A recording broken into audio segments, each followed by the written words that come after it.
Je viens de vivre une nouvelle expérience en utilisant mon compte de formation et je dois dire que j'ai été surpris. Je vous dis pourquoi dans cette nouvelle chronique. Le métier de pharmacien est-il vraiment bien connu des personnes en charge de la formation professionnelle en France ? Je dois dire que je me suis posé cette question quand j'ai voulu utiliser mon compteur accumulé. Comme tout salarié, chaque année, des droits à la formation sont crédités sur mon compte formation. Jusqu'alors, je vais être sincère avec vous, je n'avais pas forcément prêté attention à cet acquis professionnel. Mais j'ai été informé récemment que je pouvais tout perdre si je ne dépensais pas la somme accumulée sur mon profil.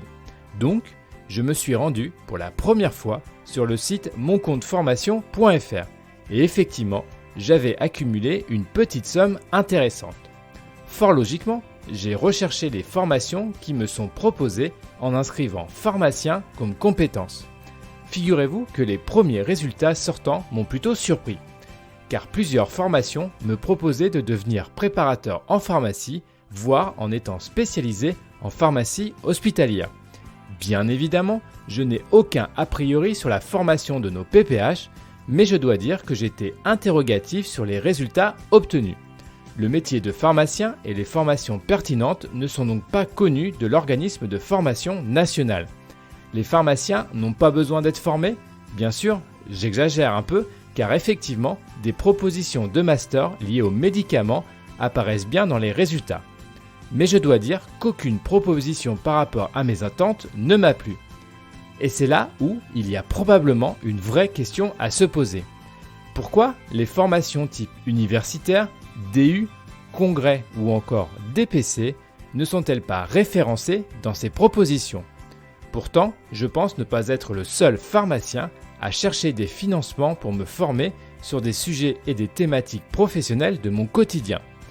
Je pense également à mes collègues de ville qui eux aussi ne doivent pas trouver de formation en rapport avec leur quotidien au comptoir. Donc je pose la question à nos instances représentatives et syndicales, à quand la possibilité de pouvoir utiliser son droit à la formation pour se former réellement ?